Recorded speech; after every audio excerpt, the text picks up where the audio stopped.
comentan que os comunique las salidas de emergencia, ¿vale? Que son las dos puertas laterales y la trasera, y el servicio, quien tenga necesidad, está en la planta alta saliendo por las puertas traseras. ¿Vale? Muchas gracias.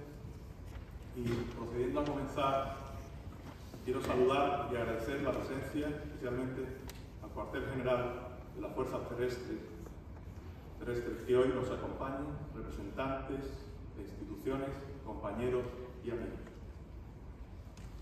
Vuestra presencia honra este acto y refuerza el valor de encuentros que nacen para construir, unir y servir a nuestra sociedad. Estoy aquí como representante del Comité de Valores de Grupo Cuatro Gasas, porque creemos en algo esencial, que las historias de verdad, las que nacen del trabajo, del esfuerzo, del dolor, de la lucha y de la esperanza, tienen el poder de transformar a las personas.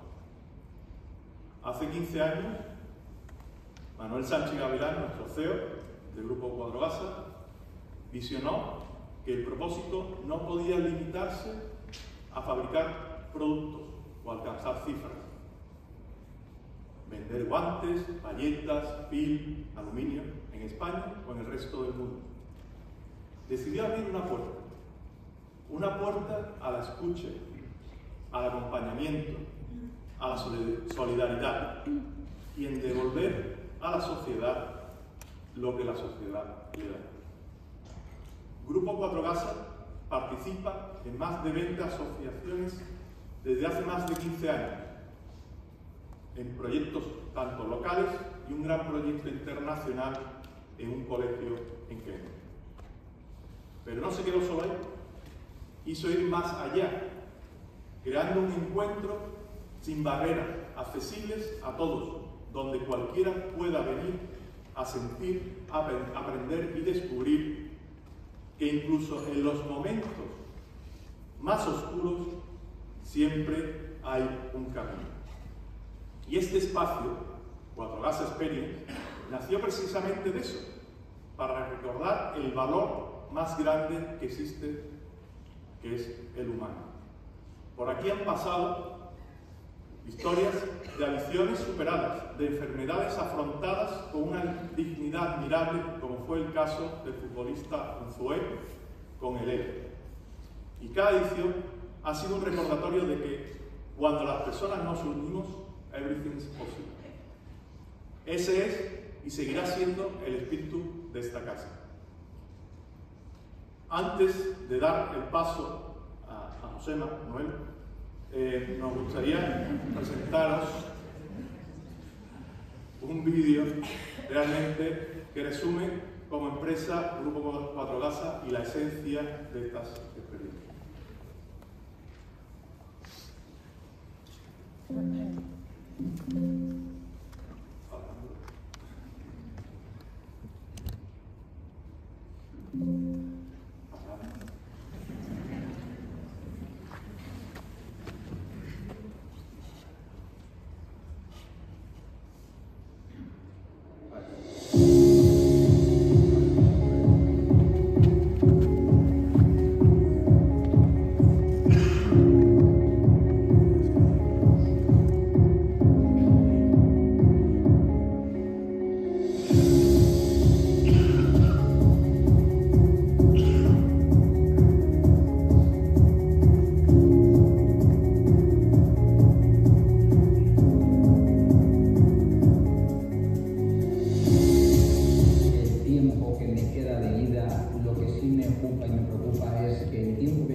Pues hoy este acto tiene para mí un significado aún más profundo, porque el ponente que nos acompaña no es solo un ejemplo de liderazgo y superación, es mi amigo.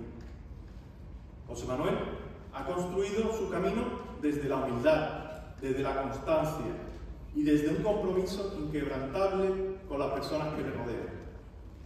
Alguien que demuestra que el éxito, cuando nace del alma, inspira desde la autenticidad. Ya desde niño, con 12 años, lideraba la patrulla Escorpión en los Boy Scouts. De allí se fue a Estados Unidos, en COU, hoy, para los que tenéis niños, segundo de bachillerato. Y después a Madrid a realizar su carrera de economista en ICADE E4, combinándola con ciencias políticas por la UNED, que cursó hasta el tercer curso. Su primera experiencia laboral fue en BP. Dentro de su plan de desarrollo profesional, comenzó echando gasolina, gestionando varias gasolineras y tras 7 años en la empresa alcanza la posición de Senior Economist en Power and Gas. Posteriormente da el salto a otro mundo totalmente diferente, las corredurías de seguros en Morera y Vallejo, desarrollándose hasta llegar a director general con la edad de 33 años. Es ahí, da un salto y un punto de inflexión en su carrera profesional.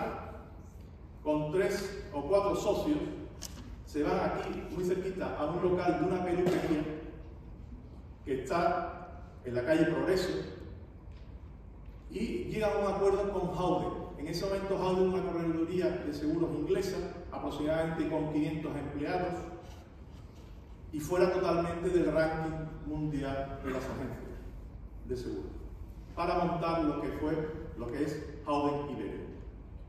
Desde ahí, y en sus 16 años de trabajo y esfuerzo, llega a alcanzar la posición de CEO mundial, convirtiéndola a Howden dentro de las top corredurías de seguros a nivel global, dirigiendo a más de 16.000 personas en más de 40 países. Hoy, presidente de CESUR, Bodega Góndola y consejero de INERCO. Siempre ha sido pionero en todo, en casarse hasta en ser abuelo. Es para nosotros, y para mí especialmente, un orgullo de que estés aquí y nos cuentes tus experiencias. Muchas gracias, Manuel. Te cedo la palabra.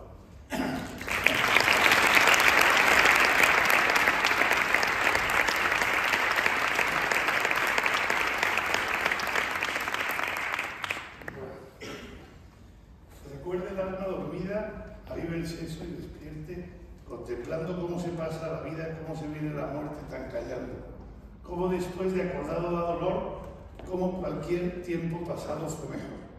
Esas letras son de Jorge Manrique, las coplas a la muerte de su padre, y las he utilizado para entrar un poquito en tranquilidad, ¿entiendes? Porque al final, aunque muchas veces he hablado en público y en otros idiomas y tal, hoy precisamente por que conozco a mucha gente aquí, porque tengo muchos amigos, tiene toda una carga, algo especial. Así que Jorge Manrique me recuerda que todo es efímero y que al final todos los ríos van a parar a la mar, que es el morir, y que todos somos iguales. Quiero agradecer al Grupo Cuatro Basa, al que he visto surgir desde muy abajo, en aquella fábrica en Costa del Marfil, ¿verdad? Y esa oficina en lo alto del Espigón. Y esa frase que acompaña a Cuatro Basa siempre, everything is possible, es uno de los motivos por los que yo esté aquí, porque el que yo esté aquí, después de que haya habido un señor que ha superado sus adicciones, o un señor que se enfrenta a algo como el ELA, me parece a mí que poco yo tengo que enseñaros hoy. Pero bueno, lo que voy es un poquito a hablar de mi experiencia vital y os cuento unas cuantas anécdotas, os reís si queréis, espero que más que menos, y si os lleváis algo a casa, después pues me sentiré tremendamente orgulloso. Liderar con alma es un título impresionante para un día como hoy.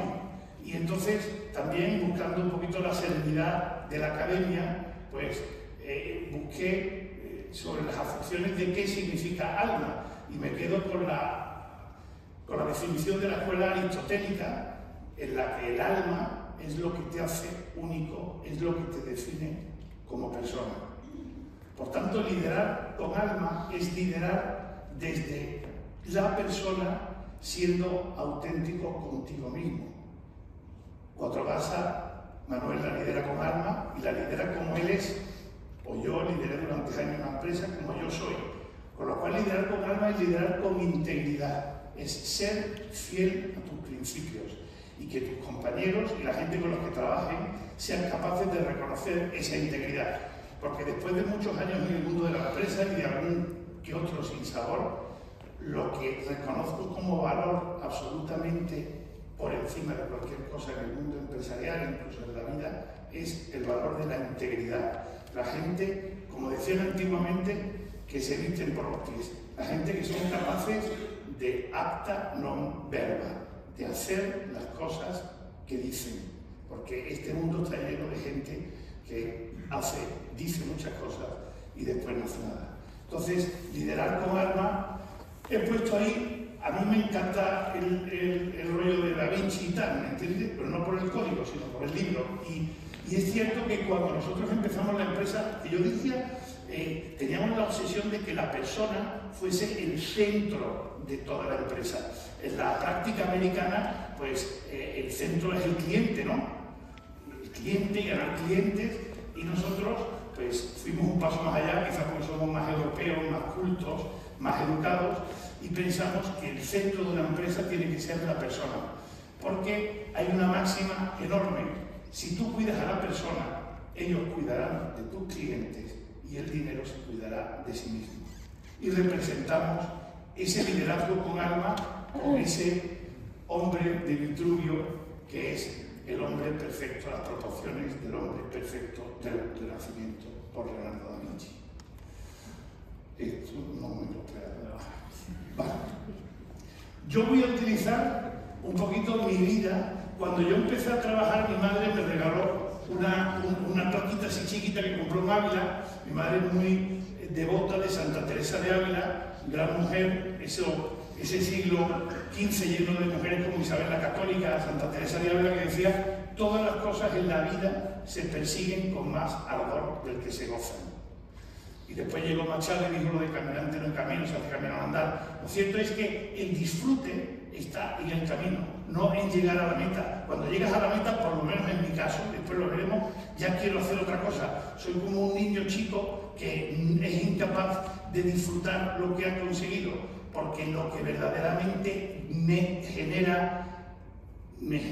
pone brutísimo es ir disfrutando mientras voy caminando. Entonces, yo lo he puesto aquí, pongo la sabiduría viene con el tiempo. Entonces, este que viene aquí, este que en el 2007 montó la correduría, había visto el tío guapo, me había hecho un traje de Ricardo Pérez.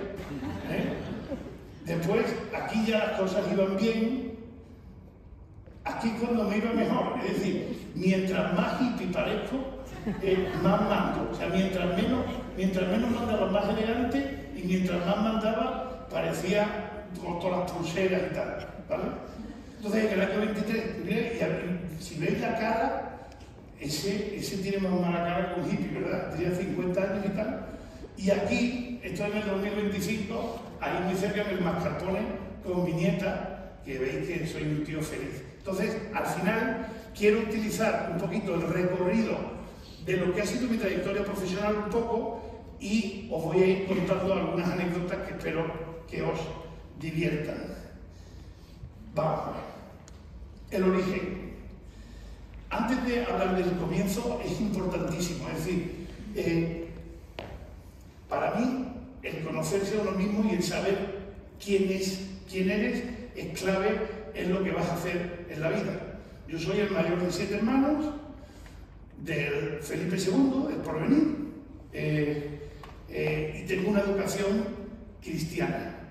Y reconozco que, aun a riesgo de que a la gente le resulte una cuestión banal, para mí es fundamental en mi concepción de la empresa y en mi concepción de la vida los valores cristianos que me han impulsado. No soy el más capillita ni el más creyente, me escaqueo cuando puedo de misa, pero sí voy mucho. Y lo cierto es que en mi vida hay valores que son indestructibles y esos han sido puestos ahí. Y después veréis, a lo largo de mi trayectoria, en muchos momentos, los valores cristianos que me han sido puestos en herencia han sido muy importantes para afrontar determinados momentos.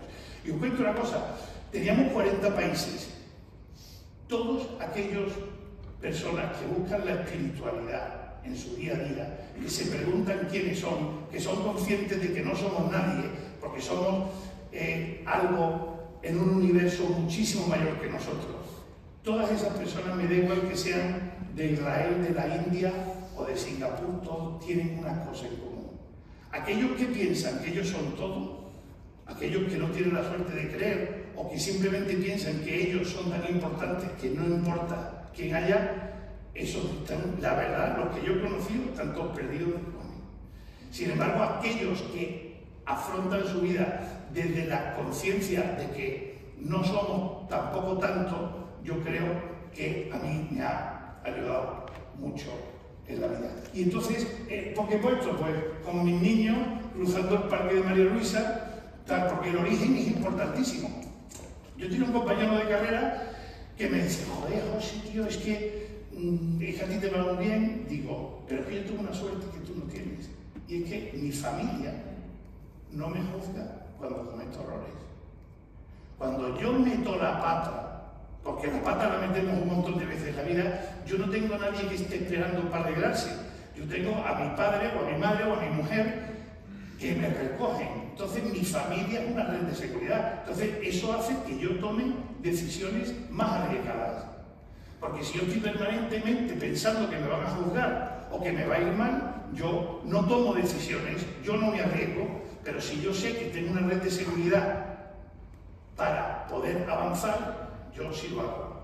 Y ese concepto de familia y ese concepto de seguridad es uno de los elementos fundacionales de la empresa que yo creo. Yo digo, joder, yo quiero crear una empresa donde cualquiera se sienta como en una familia, que no va a ser juzgado, que no va a ser tal, que no le van a pegar una bronca, sino que va a ser tal. Y te digo una cosa, y funciona porque al final, porque la vida y la empresa es lo mismo. Yo me acuerdo cuando estaba en BP me decía, bueno, no, mis amigos de la empresa, mis amigos. Uno es quien es en todos los ámbitos de la vida, en la empresa, y quien es, en su mayoría, se forja durante esos años del comienzo. Después, aquí, antes de pasar a la siguiente, hay una cosa fundamental.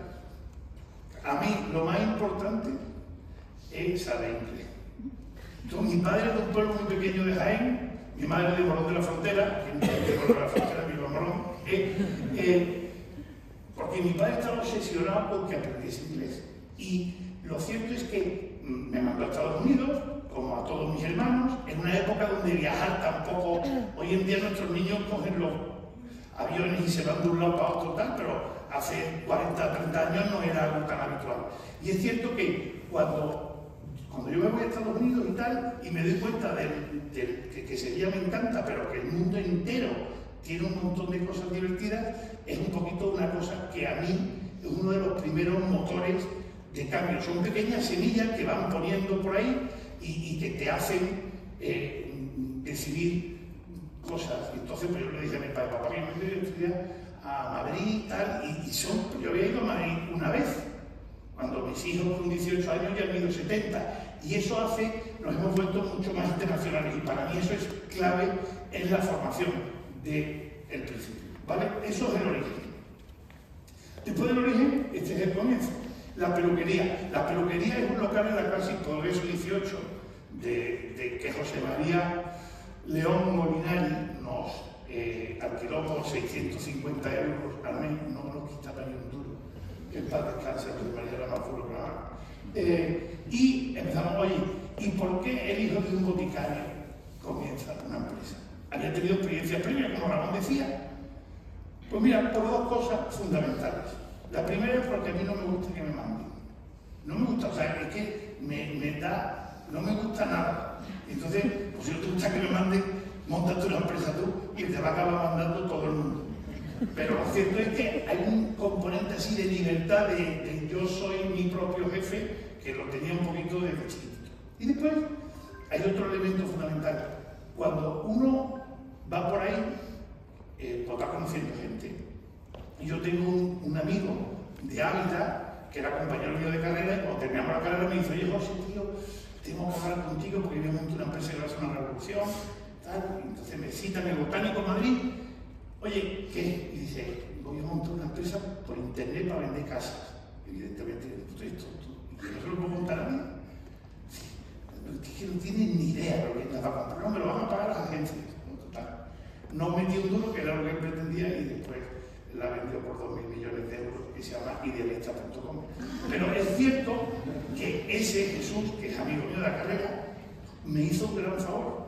Hombre, perdí un dinerito, ¿entiendes? Pero sin embargo me inoculó el virus. Y yo decía: pues si Jesús, que es hijo de un profesor de instituto de Ávila, va a montar una empresa, entonces no tenía 2.000 millones, pero lo aseguro, pues yo, ¿por qué no? Y entonces, poco a poco, es como lo montas, con lo cual no hay ninguna receta mágica. Y tú coges un día y dices: pues mira, me tiro al precipicio. Hay un poema de Rudyard Kipling que dice: oye, y pierdes y tiras las ganancias de toda una vida y te vuelves de nuevo a la pelea. Pues un poquito así. Es así, empiezas y dejas las seguridades y te arriesgas. Y te aseguro que es el inicio del comienzo más maravilloso que yo he tenido en mi vida. La verdad, solo llevo 2 años fuera, ¿me entiendes? No puedo hablar del resto de lo que me queda. Pero es verdad que esos son unos momentos especiales. Y aquí hay muchos de ellos. Por ejemplo, Javier Alarcón, que está por ahí, hoy está bastante más gordo y tiene el pelo blanco, y Pablo pues sigue siendo la misma mirada así de depredador y tal. Pero es verdad que en ese momento nos criamos en el centro del mundo, y todo el mundo lo decía: pero tío, una correduría de seguros, si la gente que vende seguros es que son los más malos de todos, ¿sabes? Somos la última, la especie perdida. Por nosotros nos da vergüenza. Y nosotros nos íbamos a los sitios y nos lo pasábamos bien y nos tomábamos cerveza, y poquito a poco empezábamos a crear una cosa que después nos vino muy bien, que se llama cultura. Las culturas son como las conexiones en el cerebro, conexiones entre nosotros, entre nuestras familias, entre nuestras aficiones, entre nuestros amigos, entre nuestros, que tú vas creando poco a poco. Y esa cultura empezábamos a llevarla fuera. Y esa cultura empezó ahí. Y podía empezar en otro lado. Había un chaval allí en la calle Progreso que estaba en el proyecto Hombre, y el tío por la noche pasaba frío, y un día entré en la oficina, abrí y estaba durmiendo dentro. Y es porque Javier Alarcón me había dicho: métete dentro de la oficina que está más calentito. O sea, tú imagínate cómo eran esos momentos. Pero es verdad que las cosas, afortunadamente, como éramos muy trabajadores, muy descarados, pues, y el presidente de Marx McLennan, que era súper grande y tal, que no vais a llegar a nada. Y yo, a mí eso me venía, y yo lo utilizaba en todos los discursos. Vamos, los discursos venían 5 personas, ¿me entiendes? Pero le decía: oye, tal, me ha dicho este tío. Y son momentos maravillosos, maravillosos, porque en esos momentos no existe nada, no hay prejuicios, nadie es el jefe de nadie, y son momentos que os los recomiendo siempre. No todo el mundo tiene por qué ser emprendedor. Hay gente que es más arrojada que otro, tal, pero sí todo el mundo puede participar de un proceso de emprendimiento, porque puedes tener otro rol. Y te aseguro, para que lo queda, que es bastante más divertido que ser fiscal general del Estado. Desde el primer momento hay una cosa que me obsesionó, y es una frase que te ponen 40 días antes del jueves de Nisan, que es: recuerda al hombre que en polvo eres y en polvo te convertirás. Y cada miércoles de ceniza, invariablemente durante 17 años, primero a 5 personas, después a 40, después a 200, y el último año a 16.000, yo les mandaba esa frase. Y les mandaba mi versión de esa frase, porque esa frase, que parece así muy fácil, es increíblemente poliédrica, porque tiene 1000 acepciones. La primera acepción que tienes es que tú no pienses que eres nadie, porque tú hoy estás aquí y mañana no estás. Con lo cual, lo que tienes que hacer es aprovechar el tiempo que tienes, los talentos que te han dado. Pero después tienes otra, y es que, como te vas pronto, lo que te sobrevive es el legado, es lo que haces. Y por eso a mí una empresa me pareció un vehículo maravilloso para cambiar cosas, para influenciar a la gente y todo. Y no me diga, cuando nosotros teníamos oficinas en Singapur, que son hindúes muchos de ellos, en ¿cómo se llama el país? Malasia. Y entonces yo siempre ponía, estimados compañeros, si hoy vais a un templo cristiano, independientemente del credo que tengáis, porque había que ser un poquito woke, pero os digo una cosa, a todo el mundo le encantaba, porque esto no es cristiano, esto es derecho universal, derecho natural. Y si tú llevas una empresa desde el convencimiento que tú no eres nada, te aseguro que puedes conseguir everything is possible, como dice el lema de 4As. Y fíjate, esto fue en esos primeros momentos de los años fundacionales. He buscado esta foto y la he encontrado. Nos fuimos a hacer una conferencia en el Rocío. Imaginaros, la gente de Barcelona y de Santiago de Compostela no sabía lo que era Rocío. Y cuando ven el sitio ese lleno de... Bueno, pues nos lo llevábamos al Rocío, nos fuimos con un camión a comer a San Lucas y cuando estábamos de vuelta le dije a todos, yo vamos a bajarnos de él. Allí en la playa vamos a las cañas, vamos a bajarnos, vamos a desnudarnos todos y nos vamos a bañar. Y entonces hubo uno que sacó una foto. Y digo una cosa, ¿y por qué lo hice? La verdad es que habíamos comido bien en San Lucas y la verdad es que estaba ya lo fino, pero lo que es importante también en una empresa es crear momentos especiales entre la gente. Todos los que nos hicimos esa foto vamos a recordar esa foto toda la vida. Y al final, cuando tú estás creando una empresa, tú lo que tienes que crear son momentos irrepetibles con cada uno de ellos en cada momento. Y así se crea la cultura de las empresas. Después es muy fácil reventarlas, pero crearlas es un trabajo minucioso, pero no es un trabajo imposible. Y esta foto forma parte de la cultura de la empresa que yo ayudé a crear. Y significa un montón de cosas, porque América, bueno, el planeta África, ¿no? Pero lo cierto es que entonces, año 2012, 2013, empezábamos a imaginar un poquito horizontes mucho más allá. Y ahora viene una referencia que me gusta mucho. Antes ha hablado alguien en la presentación, creo que Ramón, supongo, sobre que los momentos que más te ayudan a crecer son los momentos de dificultad. Y yo suscribo eso enormemente. Hay un libro de un inglés, no voy a decir de quién es porque aquí no estoy yo para promocionar ningún inglés, que se llama Black Box Thinking, que es un libro básicamente que compara dos industrias, la industria sanitaria y la industria de las aerolíneas, y el índice de siniestralidad que han tenido durante los últimos 60 años.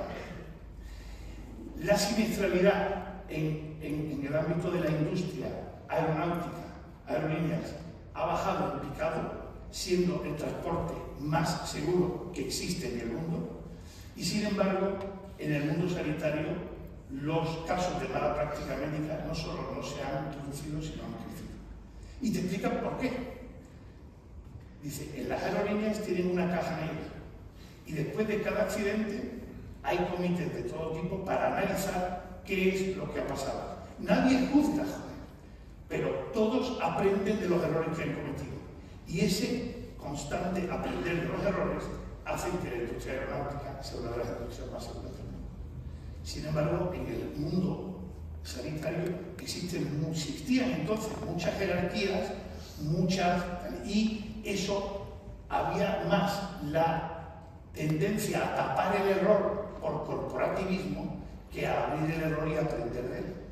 Y eso, que son estadísticas de Estados Unidos, por lo cual los mismos en España son diferentes, no me quiero meter con ningún médico porque mi abuelo era médico, pero lo cierto es que el error te lleva a aprender y te lleva a avanzar. Y yo en Howden he tenido un montón de momentos, pero de caja negra total. Y lo afirmo categóricamente, los cuartos oscuros están llenos de luz. Los cuartos oscuros están llenos de luz. Hay un montón de cosas. O sea, en el momento, yo por ejemplo, yo me fui de morir y tal, y la verdad es que yo no sabía cómo irme. y probablemente cometí un error y metí la pata y me fui con un montón de gente y tal, con este tío. Tuvimos un juicio y el primer juicio me dieron una pena de 2 millones de euros. Yo iba andando por la feria y pensaba que todo el mundo me miraba, pero no me miraba nadie porque a nadie le importaba yo. Entonces mi madre me dijo, ¿pero tú has hecho algo malo? Yo creo que no, pero y sé si este tío ha dicho que debo 2 millones. Bueno, tu niño, tú págalo y ya veremos cómo salimos de esto. Oye, la empresa entera me mandó un email, cada uno puso algo, yo puse el resto. Finalmente ganamos el juicio a lo largo de los años, pero ese momento de oscuridad se convirtió en un momento de luz, porque supe que estaba caminando con gente que iba a estar conmigo a las duras y a las maduras. Y eso son momentos así. Entonces, ahora que estoy en el mundo del vino, os diré que la semana pasada en La Rioja me decían que los viticultores buenos quieren tierras pobres, no quieren tierras fértiles. ¿Por qué? Porque la uva que nace en la dificultad, la uva que tiene una tierra mucho más complicada y que tiene que enraizar abajo hasta buscar el granito y su mineralidad, son vinos de mejor calidad. Pues es un poco así. Y en esos primeros momentos de formación de Howden, el momento caja negra era un momento esencial. Y eso estoy conseguido, seguro que en las empresas que vosotros vivís, en los momentos complicados, de vez en cuando tiene suerte. Yo, por ejemplo, me cargué a un director general que tenía y yo no sabía cómo decírselo.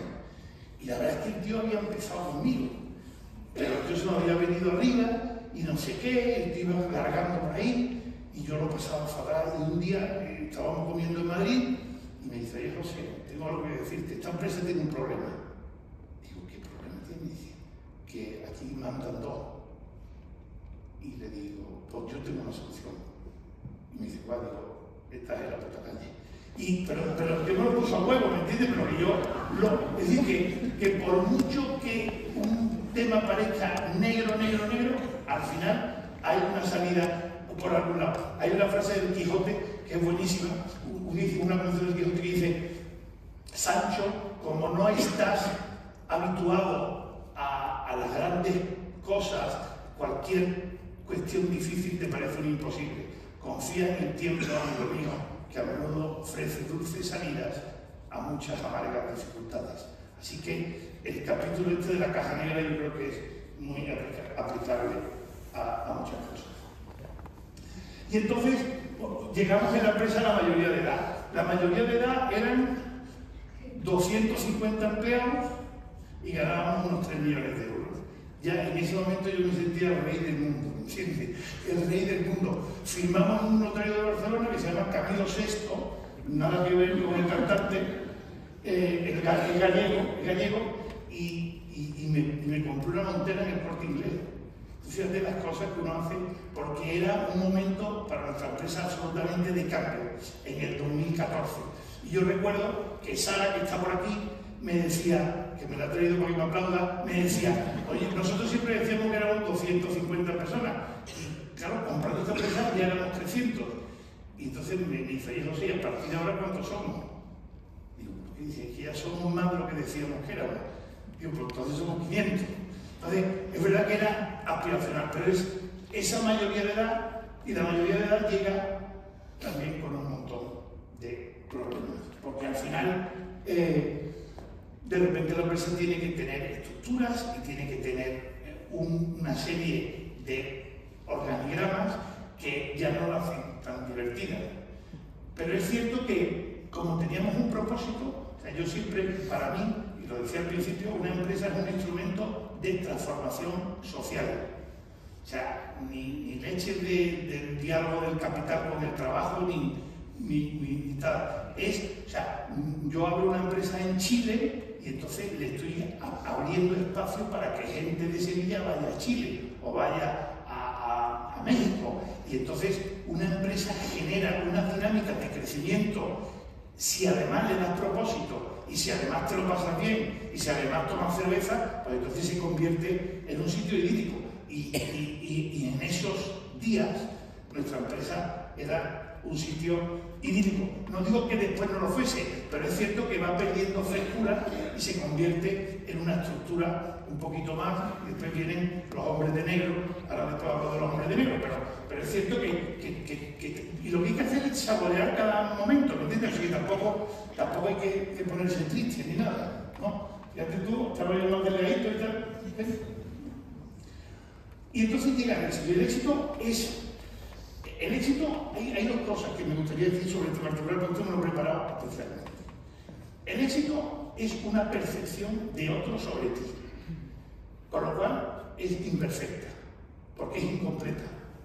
Entonces la gente, como la gente es muy simple, pues la gente tiende a tomar decisiones simples. Y entonces dice, este tiene dinero, pues tiene éxito.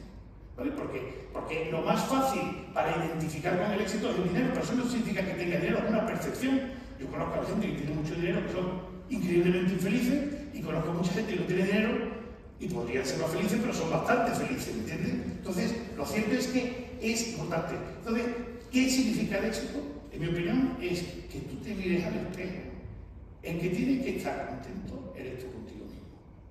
Porque tu alma y tu integridad van caminando de la mano. Entonces, si tú te miras al espejo y tú estás contento contigo mismo, tú tienes éxito. Después ya hacemos las cuentas que nos hagan falta, pero es importantísimo. Bueno, pues ¿qué es lo que pasó? La cultura, como antes decía, ya la teníamos fraguada a fuego lento. Porque en el 2015 nuestra empresa llevaba ya 7, 8 años. Y la cultura buena se fragua a fuego lento. ¿Qué es la cultura?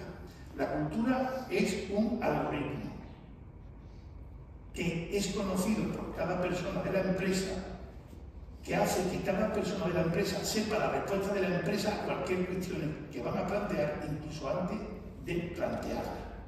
Es decir, yo soy Mariana y le pregunto a Juan Rogaza, oye, me gustaría tener flexibilidad para esto. Y tú sabes la respuesta que vas a recibir incluso antes de hacer esa pregunta. Eso es la cultura de una empresa. Y si eso es conocido a todos los trabajadores de la empresa, y si la respuesta es buena, pues la empresa tiene una cultura potentísima, ¿vale? Eso lo teníamos ya, porque lo habíamos fraguado durante años. Y ya me salto un montón de capítulos, pero ya estábamos en Israel, en Italia y tal. Y después, y eso es una suerte, hay momentos de mercado que te vienen. Entonces, hay momentos de mercado, y los momentos de mercado no tienen nada que ver con ti, son factores externos a ti. De repente los corredores de seguro éramos unos parias, no Beltrán parias, o sea, parias de tal, y de repente el mundo del capital decide que son unos negocios súper buenos porque generan caja, porque son renovables, porque tienen poca complejidad técnica, por 1000 cosas. Y de repente ahí empiezan a meter pasta y el precio empieza a subir para arriba, para arriba, para arriba. Y nosotros nos encontramos con una empresa que ya tenía una cultura adecuada, que estábamos muy diversificados a nivel global y de repente, ¡boom!, se pone de moda el sector. Y entonces cuando me voy a Londres, en 2017, y es como si te ponen a llevar un Ferrari en la primera carrera de tu vida, porque aquello era ir a 300 por hora durante 5 años.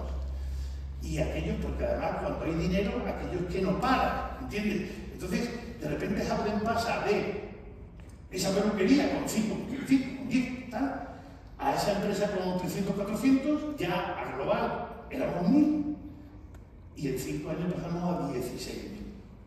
Y eso envejecí un huevo.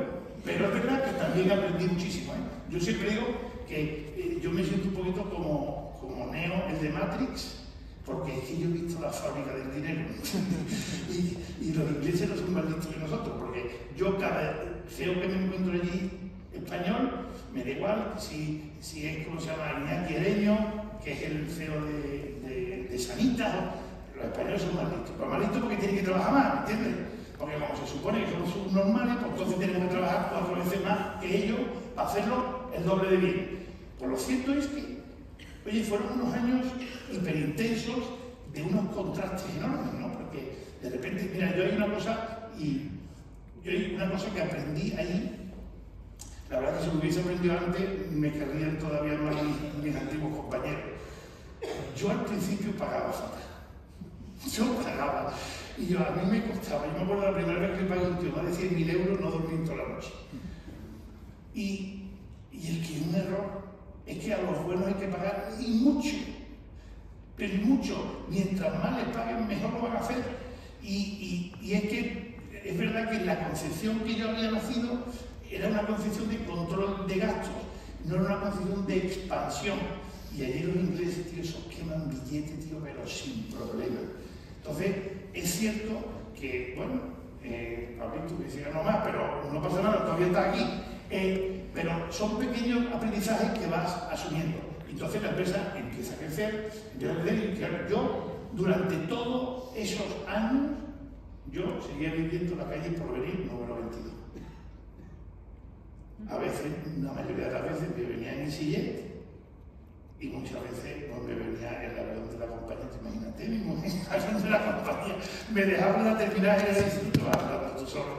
Pero bueno, son años de contraste. O por ejemplo hay una anécdota, Londres es una ciudad donde el dinero fluye, donde no hay nada que tú dejes de hacer por falta de dinero, donde el talento se premia por encima de todo, donde el dinero es una commodity y donde lo único que tienes que hacer es poner a trabajar tu cerebro y tu trabajo para conseguirlo.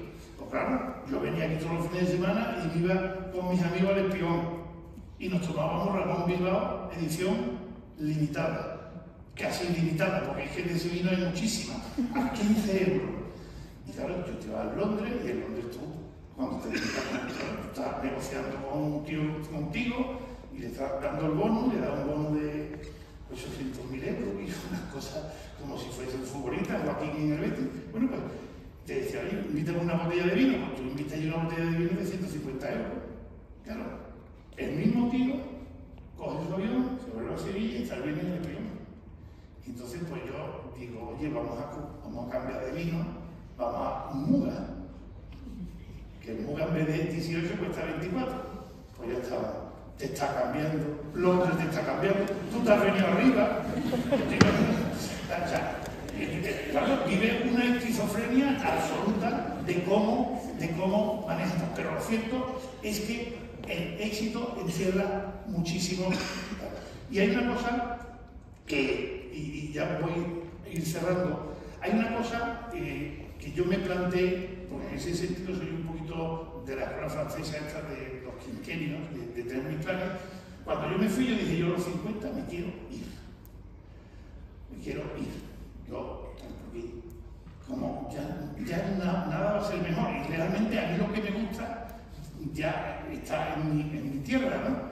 Y bueno, pero la empresa iba creciendo, y por daros algunas cifras, esa empresa pequeña ya ganaba 750 millones de libras al año. Disparate. Comprábamos, tal, pero esto no lo ha dicho Manuel, que lo que tengo que desnudarme, pero no tengo que dar cifras ni nada.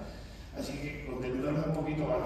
Pero lo cierto es que ya la empresa era muy grande. Y entonces yo quería irme, yo me acuerdo, y lo quería irme de una forma, y lo cierto es que, bueno, llega a mis 50, me hago el Camino de Santiago, me hago 31 días de Camino de Santiago, yo cierro mis cositas, las órdenes, y tengo una bronca con el Howden de mi padre de huevo a la vuelta, una bronca. Él me llama una cosa, yo le llamo otra, yo no sé, tío. La verdad es que la memoria se me nubla porque aquello fue una comida ciertamente memorable.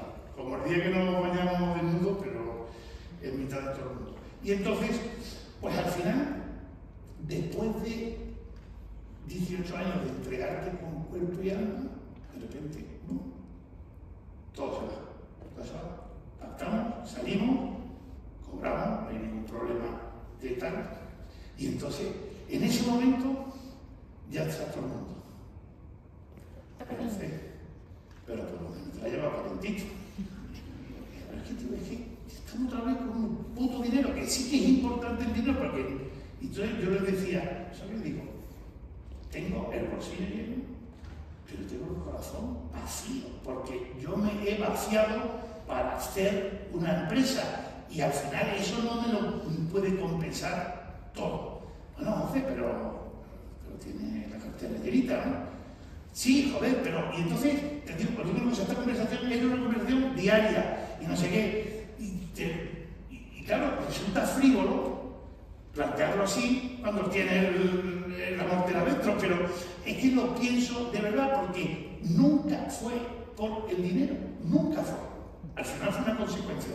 Pero si tú haces algo con el dinero como meta, yo creo que no llega a ningún lado, de verdad. O a lo mejor si llega, pues es un desgraciado. Porque yo me lo pasé estupendamente, hice amigos para toda la vida, viajé por todo el mundo. Entonces, al final, eso es lo que en ese momento se apaga. Y es un momento durísimo, es un momento durísimo.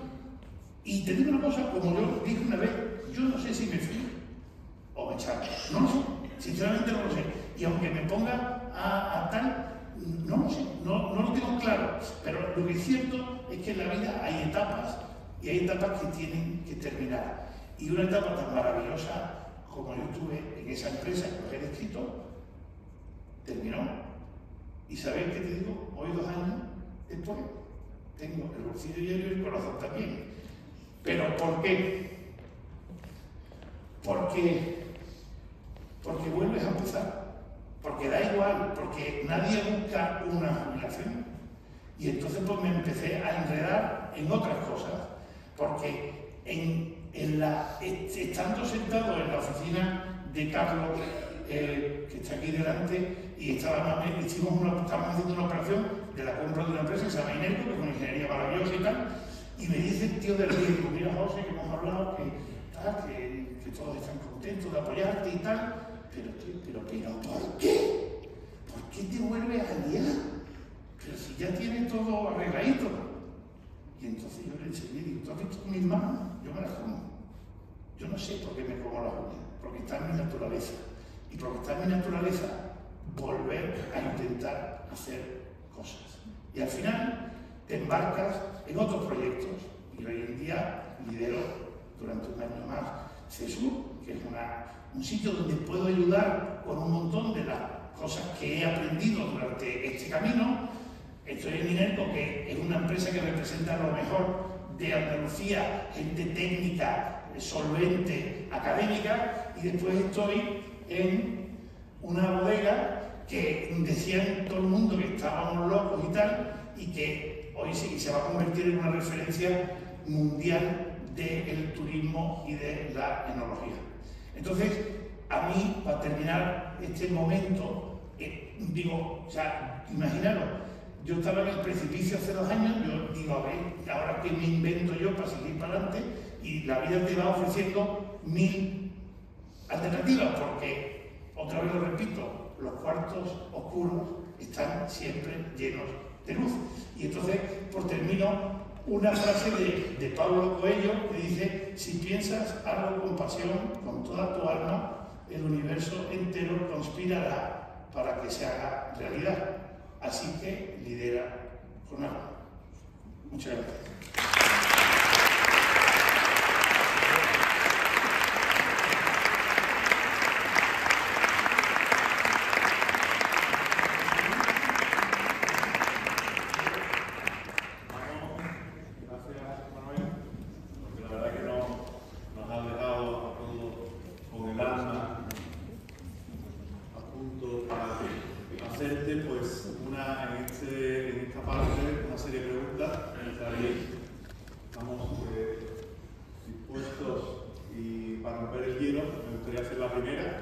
Un poco, a lo mejor a través de la charla ya tenéis alguna, y bueno, haciendo referencia a lo que has comentado de que te comes las uñas, no sabes por qué, realmente, ¿cuál es lo que te lleva a ese motor que tú tienes a que no se quede en ti? O sea, ¿qué nos transmite o qué podemos aprender o qué podemos llevarnos hoy para que ese motor que vamos luchando, que vamos generando día a día, de pronto me vengo para atrás, y al final pongo el relentí y me cuesta otra vez volver a esa inercia que tú has contado que vas teniendo a lo largo de tu vida.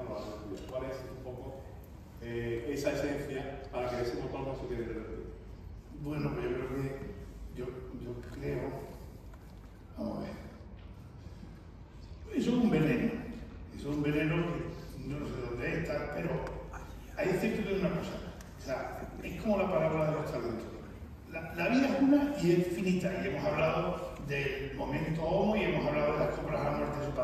Si tú eres consciente de que tu vida es un regalo finito y que tú tienes una serie de dones o de talentos, lo que no es de recibo es que los escondas debajo de la tierra y que la vida está para vivirla.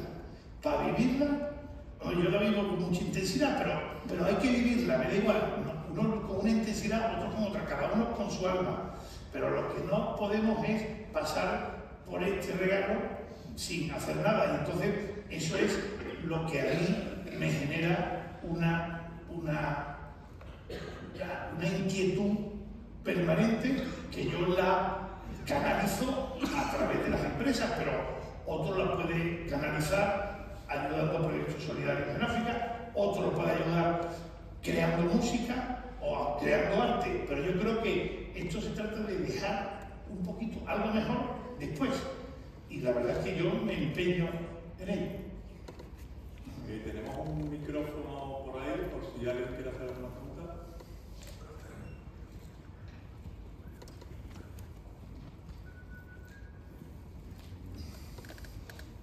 José Manuel, muchas gracias. Eres inspirador y se agradece. Para llegar ahí te has dejado la piel seguro. Te quería pedir si nos puedes dar una opinión de tu visión en cómo lo has conciliado con la familia, con mujer, hijos. Bueno, eso tendría que responder yo digo una cosa, de hecho yo creo que lo he tocado durante la charla.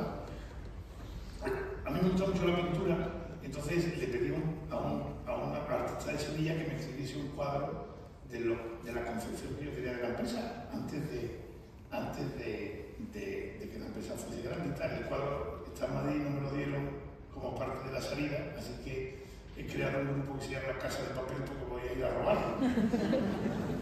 Pero ese cuadro se llama Alter Ego, y es que la familia y la empresa es que es lo mismo. Es que mis hijos han crecido dentro de la empresa, mi mujer, los amigos de la empresa, era todo lo mismo. Es un riesgo, porque cuando llega el momento de cortar, el daño colateral es también más grande, pero el gustazo, mientras dura, es la pena. Entonces, yo he viajado mucho, pero todos los viernes yo estaba en Israel y me cogí un vuelo a las 7 de la mañana para estar en Casa Palacio a la 1 de la tarde echando cerveza. Es decir, yo creo que puede manejarse. Es decir, oye, a lo mejor mis hijos no me han tenido tan presente diariamente como tal, pero yo me traigo un montón de partidos de hockey, ¿entiendes? Que tampoco... Es decir, que, bueno, uno va conciliándolo, pero, ¿sabes lo que digo? Si la familia, más que una obligación, es una ayuda, es un ancla, es lo que yo te decía, una red de seguridad, al final es que la buscas, con lo cual se convierte en parte de todo el ecosistema. Entonces, bueno, a pesar de eso, la más cualificada para responder esa pregunta la que vive conmigo. ¿Tenemos alguna otra pregunta? Hola, Sema. Te voy a hacer una pregunta que bueno, no hace falta, no quieres contestar. Sé y me consta que te gusta escribir, que se te da bien. ¿Puedes decirnos para cuándo un libro de toda esta experiencia y de toda la biografía? ¿O en algún momento lo veremos? Pues ¿sabes lo que pasa? Cuando yo a los 45 dije que yo me quería, y lo negocié, todo por escrito siempre, todo por escrito, eso también lo aprendí joven, todo por escrito con Howden, yo pensaba que yo quería hacer un doctorado y dedicarme a escribir. Hasta que han pasado estos 2 años lo que tengo es más ganas de guerra, ¿entiendes? Yo creo que sí, pero no sé por cuándo. Pero es verdad que al final todo lo que vas viviendo, yo tenía afrontaba con muchísimo miedo esta charla, aunque eran charlas, pero eran ambientes de empresa y tal, y es todo más académico, pero esta es un poquito más personal, ¿no? Pero es cierto que si las experiencias que he vivido son de utilidad, pues entonces tendremos que escribirlas. Pero las escribo yo, no me las escribe un negro como al presidente del gobierno, ¿no? yo hay una cosa, a mí me gusta hacer las cosas yo. Probablemente ese fue uno de los errores o de lo que me llevó a pelearme con el presidente Lord Howland. Y es que yo soy bastante intrusivo y al final me gusta hacer las cosas yo. Y al final me decía, José, ¿qué decisión tiene el tío? Tú no puedes ser así. Entonces yo le dije, tú eres un gilipollas, porque tú no tienes utilidad de ser feo, ¿verdad? Entonces, imagínate, ahí no salimos bien con ninguno. Entonces, yo creo que cuando tenga eso, lo pongo por escrito. Y si no, pediré a algún escritor en la sala, por ejemplo a ti, que me ayude.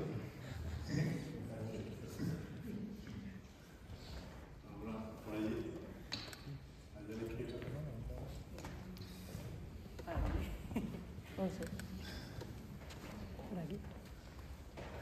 En general, tanto personal o profesional, no sé, ¿cuál ha sido la decisión más difícil que has tenido en tu vida y cómo has sabido llevarla o sopesarla?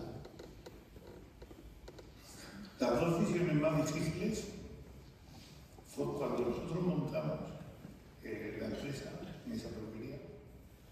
Pues yo tenía que desvincularme de una empresa que se llama Morera, entonces Morera Vallejo, de Sevilla, y es que no sabía cómo hacerlo. Entonces me tenía que cortar un brazo, pero cortando un brazo yo se lo cortaba también a él.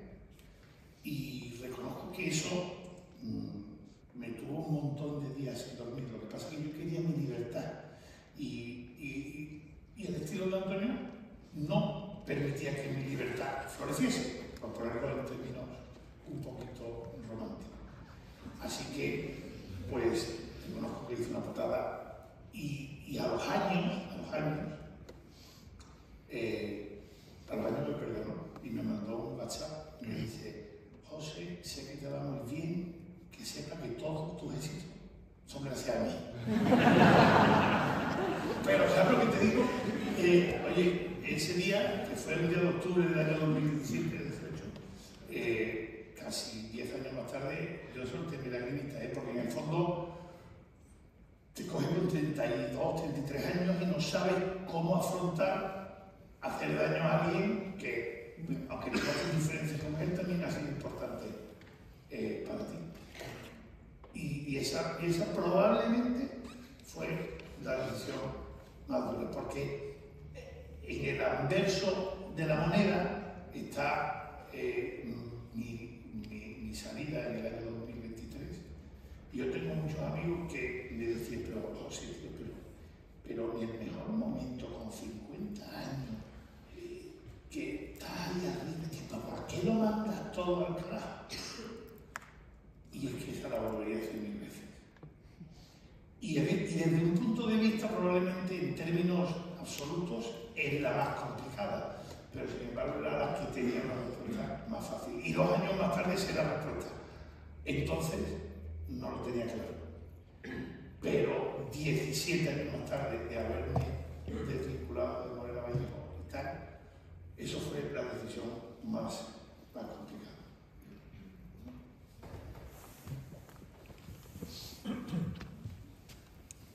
¿Alguna pregunta? ¿Allí a fondo?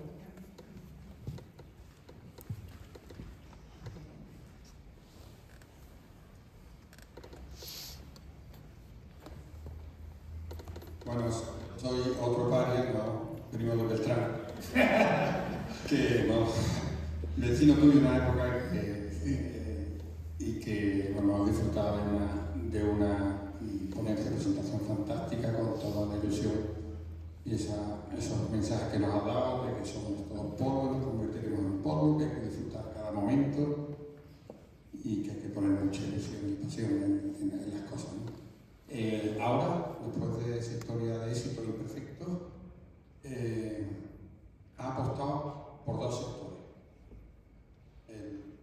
El de la ingeniería, tecnología y el agroalimentario. Yo trabajo y me gusta mucho eso, entonces me gustaría que nos dijeras cuál ha sido digamos, por qué has apostado por estos 2 sectores y de alguna manera qué piensas del futuro agroalimentario, que es el que yo particularmente desarrollo. Hay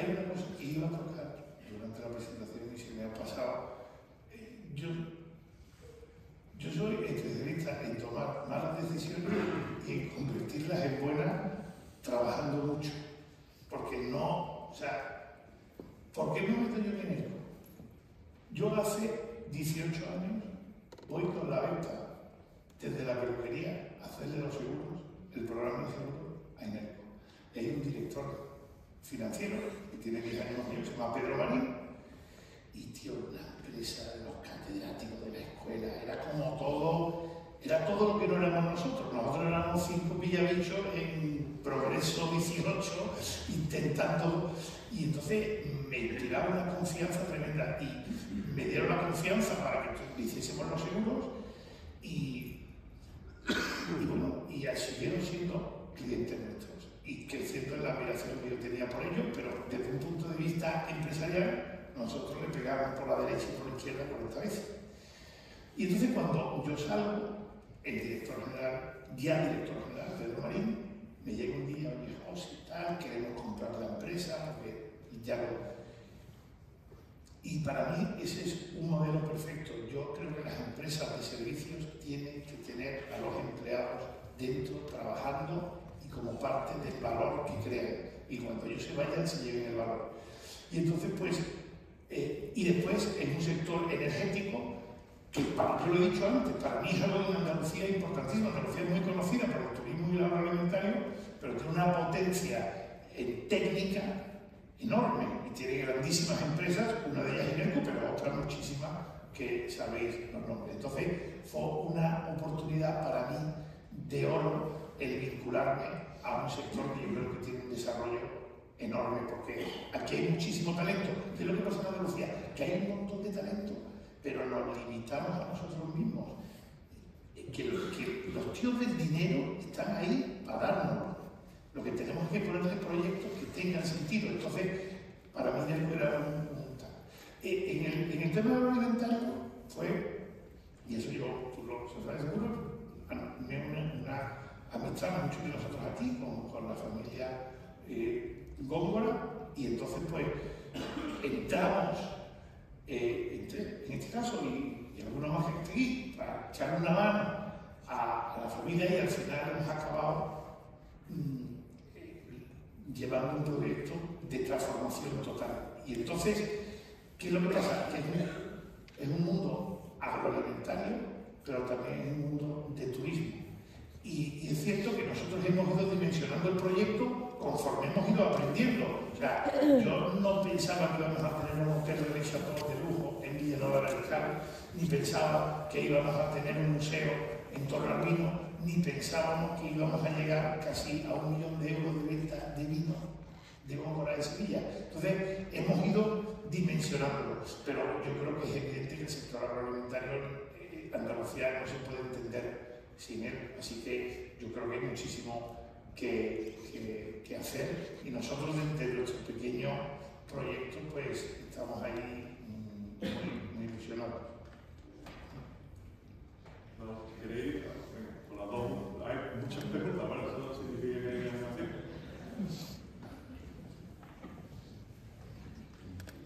Hay varias preguntas.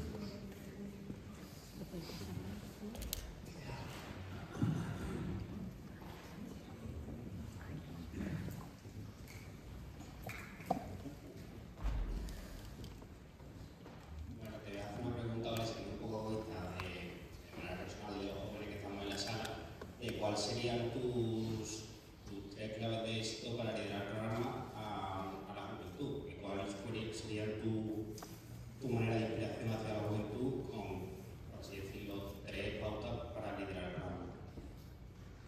La primera pauta, yo creo que he abierto con ella y me suscribo, la autenticidad. Tú tienes que ser honrado contigo mismo, porque eso ellos lo van a ver. La juventud, tus hijos, tal. Tienes que liderar siendo fiel a ti mismo y dejarte de rollo. Y si tiene un tío, a mí me llega un tío de entonces y me dice, a estos 3 hay que matarlo, y yo lo primero que hago es lo mato a él. Punto. Y después evidentemente me quedaría sin trabajo, ¿me entiendes? Pero hay que ser absolutamente... Después hay algo que ha salido en el vídeo del principio. Tenemos que hacer las cosas por algo, tiene que haber un propósito. Eso no puede ser nada más que una cuestión de que el dinero llega, pero que tú tienes que, mira, tú tienes que pensar que estás cambiando algo. Y yo creo que eso es algo que Cuatro Gasas lo hace magníficamente bien y es algo que nosotros también nos creíamos. Entonces, si la gente quiere y se cree que va a cambiar algo, la juventud viene. Y después hay que pagar. Hay proyecto y pasta. Hay que pagar. Lo que no puede ser, mi primer sueldo, recién terminado en ICADE, en el año 96, fue de 3.750.000 euros. 22.000 euros más. Hoy, 30 años más tarde, el sueldo de una primera persona, aquí sería de 20.000 euros. Eso no puede ser. Ni Yolanda Díez ni Bendita que era nada. Eso no puede ser. Entonces, tenemos que ver por qué es eso. O sea, no, esto no se trata de buscar culpables. La realidad es que 30 años más tarde, un tío que empieza a trabajar, a lo mejor gana 36 y se va a Madrid. Es decir, que hay gente que gana más dinero, pero un tío que empieza, por ejemplo, 21, 22, 23, nosotros conocemos. Eso tiene que solucionarlo. Y para eso hay que cobrar más. A los clientes, o sea, eso es una rueda, pero yo creo que hay que pagar. Yo, por ejemplo, si empiezo a darlo otra vez, voy a pagarme.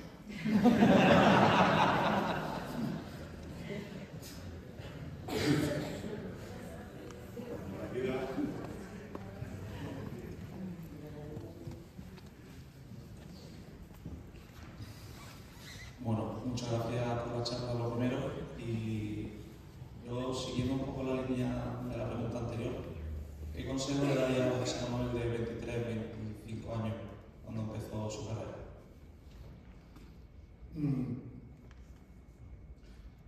Voy a resultar repetitivo, pero es que lo diría sí. O sea, mira, cuando yo cumplí los 50, organizé una fiesta aquí de Moquete, que tiene la bodega que estoy haciendo, y escribí unas palabras y yo decía, los 50 es la edad en la vida de una persona, en el momento donde se maximiza el conocimiento y tiempo.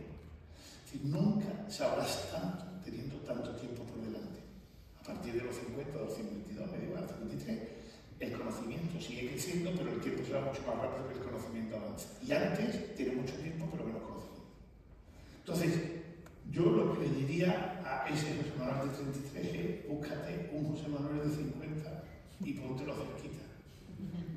Porque es que te ahorras un montón de, en concreto, lo de pagar. Yo tenía una competencia que era Mars, Willy, Jaón y tal, entonces, estos son el imperio del mar americano, no sé cuánto, yo contaba una película. Que la gente no se venía conmigo porque yo le pagaba poco. Y los que estábamos allí, no nos íbamos porque no lo estábamos pasando muy bien. Pero lo cierto es que si tú tienes a alguien de 50, 5, de 60 que te ayude, que te sirva su experiencia, corre muchísimo más. Y yo me hubiese ahorrado un montón de quebraderos de cabeza. Por ejemplo, cuando yo tuve la demanda con Antonio Moreno, me hice de un abogado a la española. Pepito ha terminado Derecho, es listísimo. Te va a cobrar 4.000 euros. ¿Te importa llevar el crédito? Llevó el crédito, 2 millones de pavos. Escúchame, abogados hay que gastarse mucho dinero. Y que sean buenos, porque los buenos cobran. Entonces, eso yo me hubiese ahorrado el disgusto de los 2 millones de euros y de ir por la feria de Sevilla buscando una caseta y no encontrándola. Porque pensaba que todo el mundo me miraba. Y el error fue mío, porque ahorré y cogí un abogado malo. Si hubiese tenido al lado un tío, yo ahora, si tiene que pagar 70.000 euros, lo paga. Pero abogado, bueno. Eso lo hacía Botín. Botín, el tío cuando tenía un juicio cogía y ponía y contrataba a los 30 mejores abogados. Si ya verá cómo nadie se va a volver contra mí. Es que es verdad. Entonces, hay un montón de cosas de ese tipo. Te hablo de los abogados, te hablo de los sueldos, o te hablo de aquí. Cuando tú empiezas una empresa, si tienes a alguien que te eche una mano, eso los ingleses lo hacen muy bien. Los ingleses creen mucho en la gobernanza y tienen consejos de administración y tienen cosas que funcionan. Aquí somos más un poquito estilo compadre, ¿me entiendes? Vamos, montamos una serie, yo soy administrador único y vamos, no, para arriba y para abajo. Un amigo me lleva las nóminas, el otro no sé qué, el abogado, y eso separa. Así que yo creo que encontrar una inteligencia artificial 20 años mayor que tú, que te dé consejos, es lo mejor para ese 23. Muchas gracias.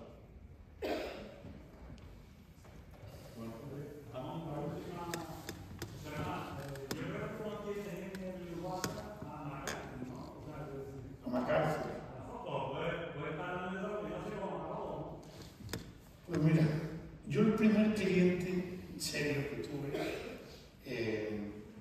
fue la Orden de San Juan de Dios.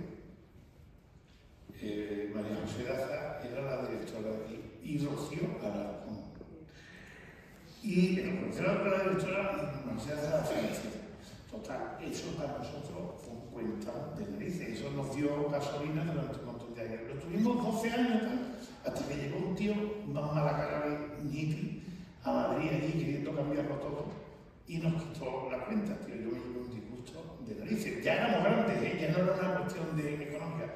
Pero entonces el general MacArthur, como sabéis, él firmó la rendición ante el ejército japonés en Filipinas y dijo, I'll be back. Y entonces pues yo, ya buscando un momento memorable, como puse en el WhatsApp la foto del general MacArthur. Y entonces, claro, todo el mundo, general MacArthur para arriba, general MacArthur para abajo. Y yo ya a mí me daba igual recuperar San Juan de Dios o no, pero entonces MacArthur se quedó allí un montón de años hasta que tuve una nieta y empecé a poner fotos de mi nieta.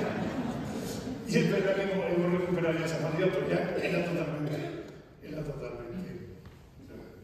Oye, pues, muchísimas gracias y ha sido un placer.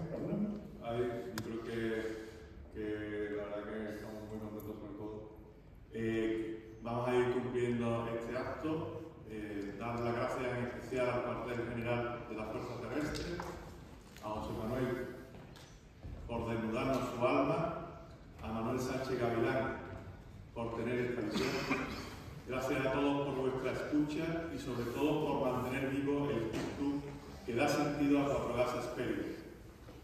El de creer en las personas, en sus historias y en su capacidad infinita para inspirar y transformar.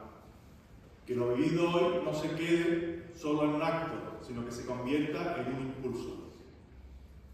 A una persona que valoro mucho, escuché hace muy poco, creer es crear. Porque cuando caminamos juntos, everything is possible. Muy buenas noches y muchísimas gracias.